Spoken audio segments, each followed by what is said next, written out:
Ser compromissado com Deus fiel. Nós reconhecemos que Deus tem a primazia e também Ele sabe o que é melhor nas nossas vidas. E hoje eu quero pensar um pouco sobre essa questão de ser compromissado com Deus. E para isso nós vamos olhar juntos alguns exemplos bíblicos, exemplos bem práticos, para que todo mundo possa acompanhar. E quando eu olho na palavra compromisso, isso é muito comum aos jovens. Quantos jovens estão namorando? Levanta a mão aí. Quantos estão com aliança de compromisso? A primeira coisa que eles querem demonstrar, né, é aliança, né? Ó, tô compromissado agora sou um cidadão mais sério um pouquinho, né? Não olha para mim não, que, né, vai ter briga. Na minha época não era assim, né? A gente custava para comprar uma aliança, então tinha que ser uma só. Hoje a turma já está mais moderna. Mas e com Deus? Como é que é o nosso compromisso com Deus? Como é que a gente demonstra isso? Não é por aliança.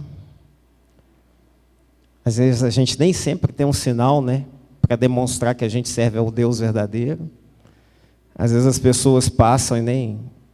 A gente cruza com tantas pessoas no dia a dia, na nossa vida, e muitas vezes a gente passa por alguém que a gente nem sabe que serve a um Deus verdadeiro também, e ele também não sabe.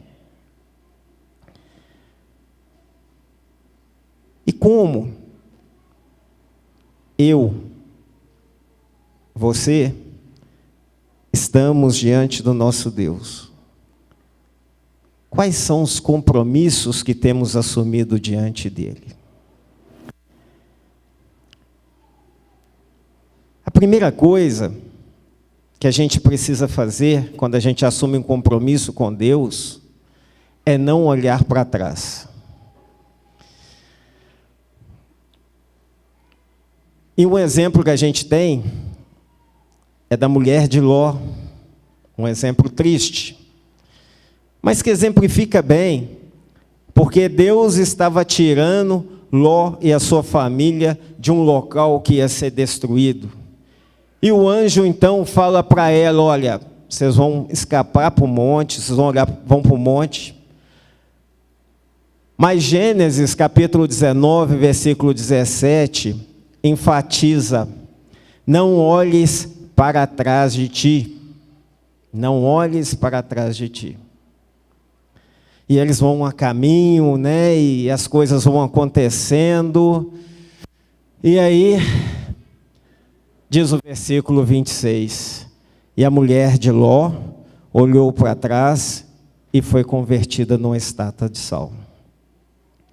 Muitas vezes a gente quer fazer a vontade de Deus, mas a gente também quer olhar para trás, para o que ficou atrás das nossas vidas. E muitas vezes aquilo que nós estamos olhando é aquilo que nos prende, é aquilo que nos impede de caminhar. E para sermos compromissados com Deus, a Bíblia nos adverte que nós não podemos olhar para trás. A nossa vida é para frente, é olhar para o trono, é olhar para a caminhada que nós vamos fazer. A Bíblia também nos adverte, através das palavras de Jesus, lá em Lucas capítulo 9, versículo 26, que ninguém que lança a mão do arado e olha para trás é apto para o reino de Deus.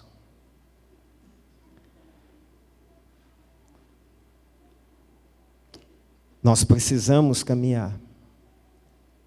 E na nossa caminhada não vale olhar para trás mais. Um segundo passo que eu gostaria de levantar nessa manhã é que nós precisamos manter a nossa fé. O compromisso com Deus exige que nós mantenhamos a nossa fé. E nós estamos num mundo cada vez mais tribulado, num mundo em que nós estamos sendo diariamente desafiados a mantermos a nossa fé.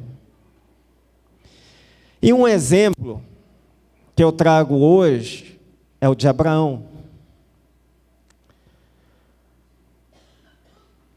Deus promete a Abraão, lá em Gênesis 15, capítulo 15, que dele sairia uma grande nação e que ele teria muitos herdeiros. E Deus fala assim, olha para as estrelas do céu, assim vai ser os seus descendentes. Mas o que tem a ver descendência de Abraão com fé? Quando você olha a vida de Abraão, ele e sua esposa já são velhos. E precisava ter muita fé para acreditar que isso ia acontecer. E ele acreditou. E no final do versículo 6, fala: e creu ele no Senhor, e imputou-lhe isto por justiça. E creu. Mas diz mais, a história continua, e em Gênesis 22, Abraão pega seu filho, e eles vão oferecer um sacrifício. Só que o seu filho não sabe que ele é o sacrifício.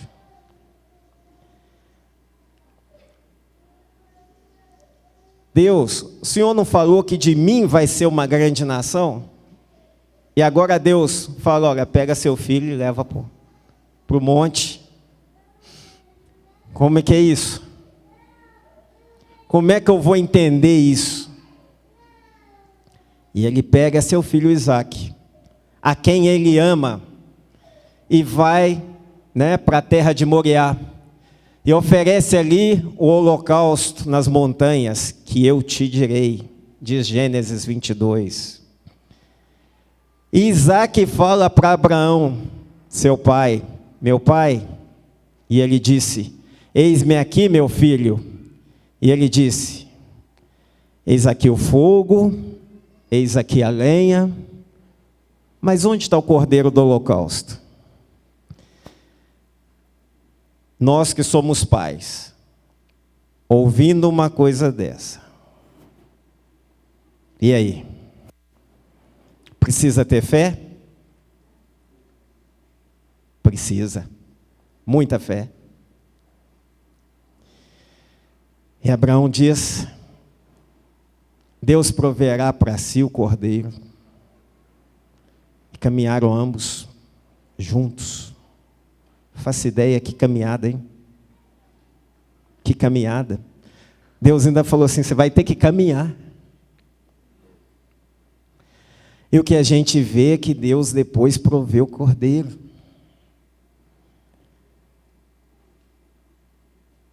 Deus deixa até a última hora, no momento que ele deita seu filho. E engraçado que o Isaque não se rebela, Ele fala, meu pai deve estar sabendo o que faz. Meu pai está sabendo o que faz. E talvez lá no seu coração ele deve ter pensado, será que sou eu o cordeiro? Mas ele não se rebelou também não. E ele foi. Compromisso com Deus nem sempre é fácil.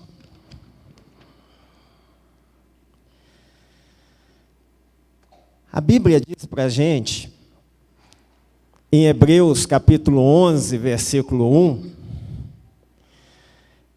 ora, A fé é o firme fundamento das coisas que se esperam e a prova das coisas que não se veem.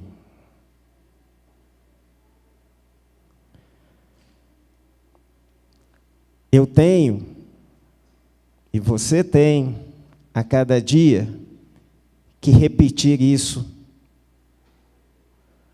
Porque senão, a nossa caminhada fica difícil. Ora, a fé é o firme fundamento das coisas que se esperam e a prova das coisas que não se veem.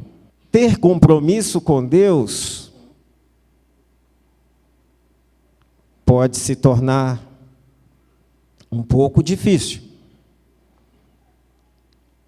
Porque a gente precisa abandonar tudo aquilo que a gente tem muitas vezes de convicção para exercer o poder da fé. E você sabe de uma coisa? Deus se agrada muito daqueles que têm fé. Porque em Hebreus capítulo 11, versículo 6, diz: sem fé é impossível agradar a Deus, pois quem dele se aproxima precisa crer que ele existe e que recompensa aqueles que o buscam. Então olha que Deus dinâmico, que Deus poderoso é esse. Mas primeiro Ele quer o primeiro passo. E o primeiro passo é a gente se aproximar dEle. E a partir do momento que a gente o busca, Ele nos recompensa.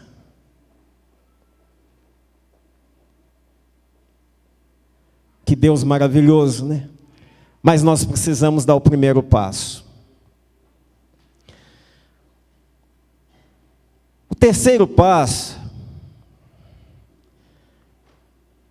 e também é um desafio hoje, nos nossos dias, é manter a integridade e aprender a dar graças a Deus em qualquer circunstância. E não é fácil dar graças a Deus quando a gente vê uma tragédia como a que ocorreu na sexta-feira. Não vai ser tão fácil dar graças a Deus se nós tivéssemos alguém envolvido em meio àquela tragédia. E não vai ser tão fácil dar graças a Deus se a gente estiver envolvido, ajudando, dando assistência. Mas Deus nos ensina que nós devemos dar graças a Deus em toda e em qualquer circunstância. E houve um homem que aprendeu isso. E esse homem se chama Jó. E Jó, a Bíblia diz que ele era um homem íntegro. E nós precisamos de homens e mulheres íntegras no dia de hoje. Nós precisamos de homens e mulheres com o coração reto, tementes a Deus e que se desviam do mal. Porque o que Jó praticava lá é o que está escrito em 1 Tessalonicenses, capítulo 5, versículo 22. Abstende-vos de toda aparência do mal. O nosso compromisso passa por nos afastarmos de tudo aquilo que tem aparência do mal.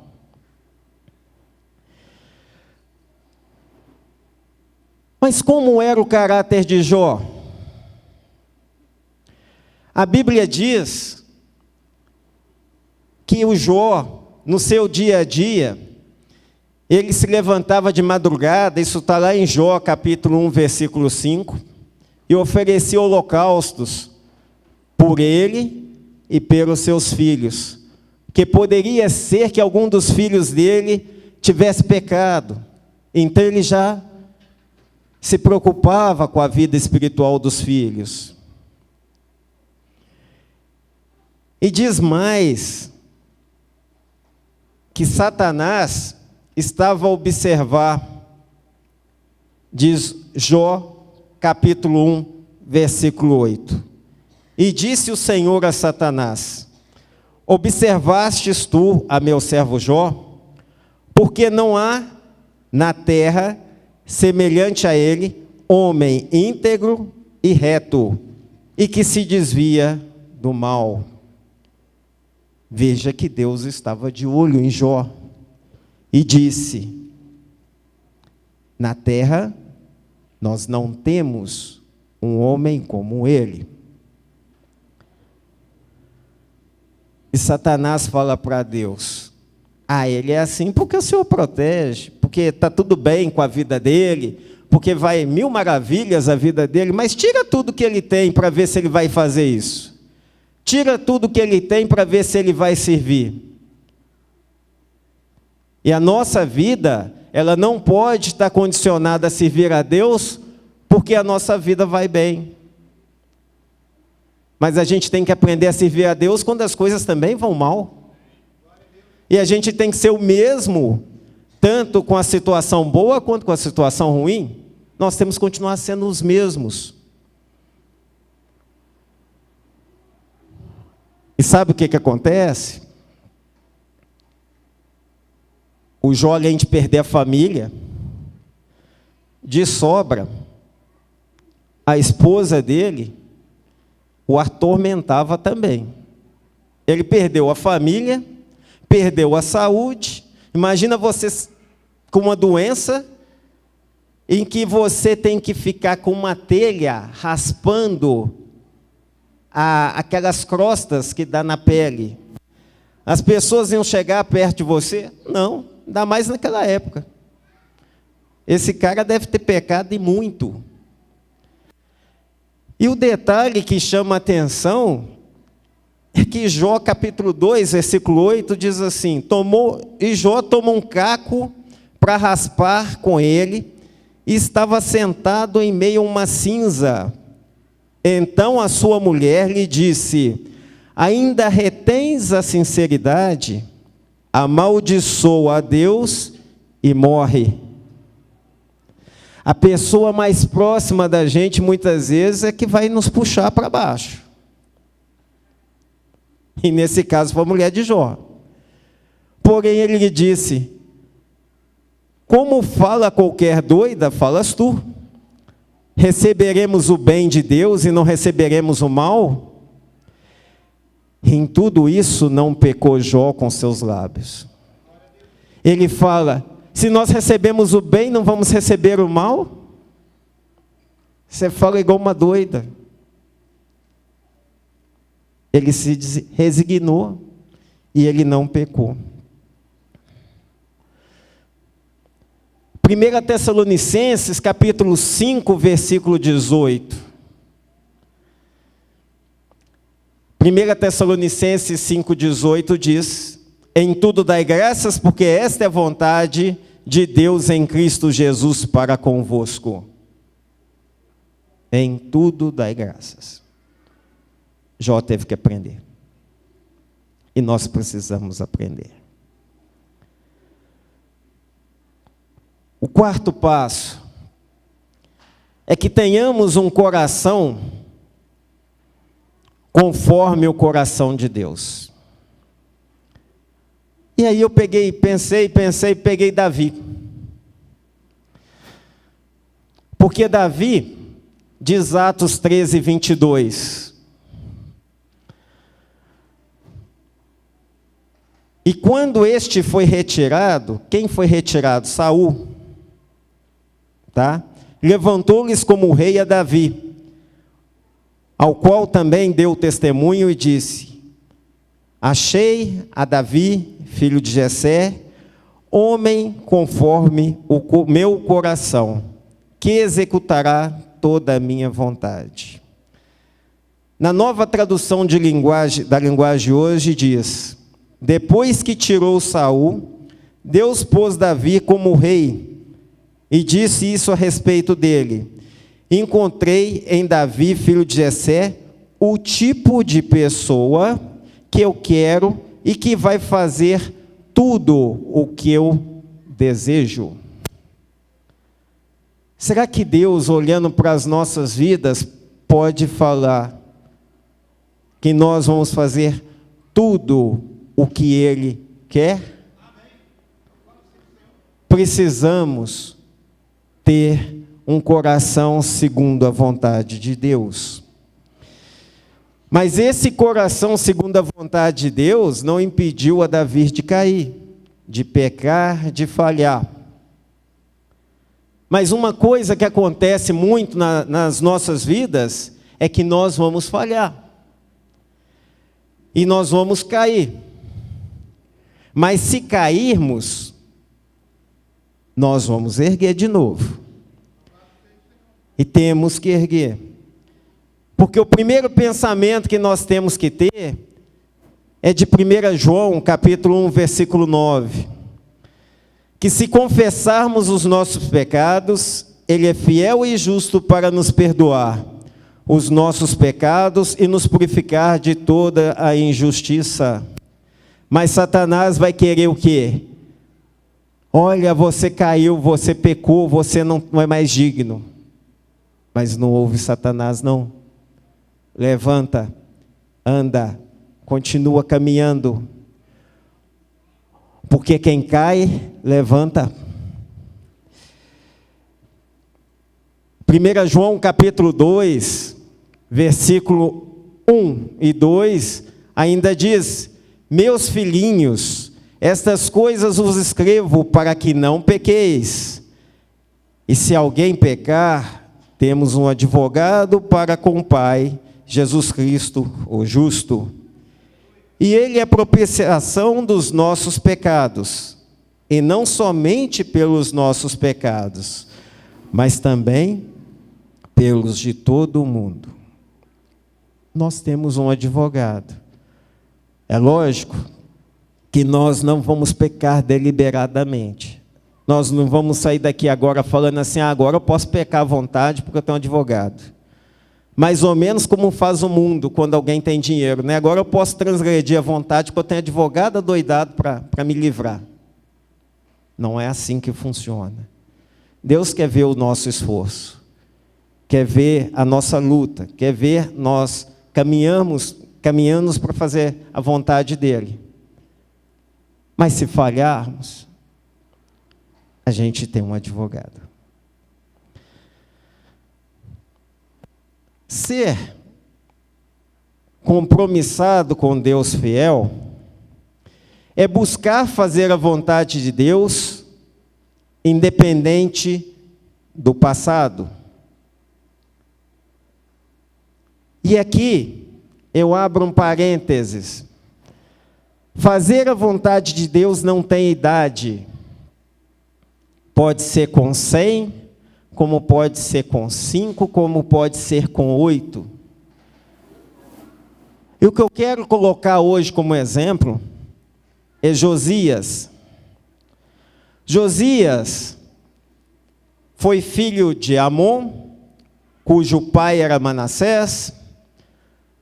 Os dois, pai e avô de Josias, eram terríveis e fizeram tudo o que era contra a vontade de Deus.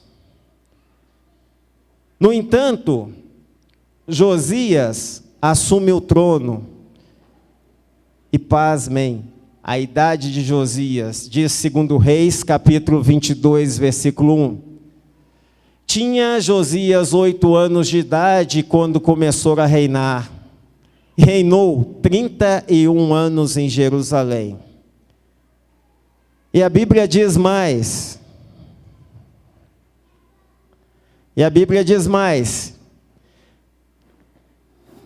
Capítulo 23, versículo 25.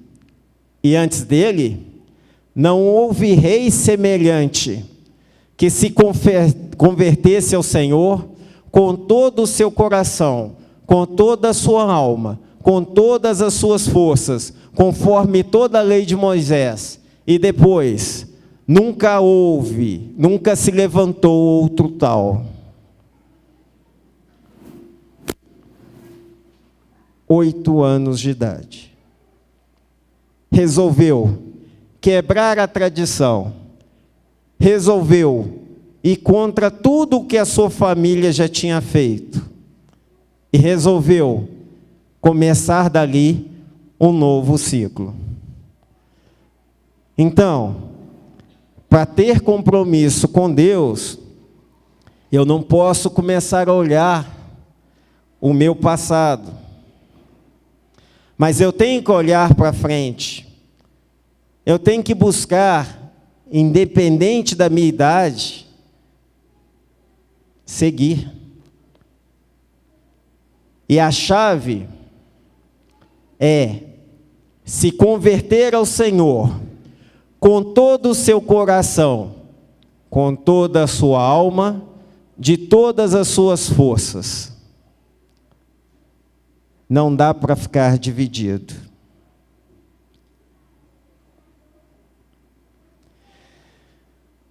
Que a nossa oração hoje seja: cria em mim, ó Deus, um coração puro e renova em mim um espírito reto.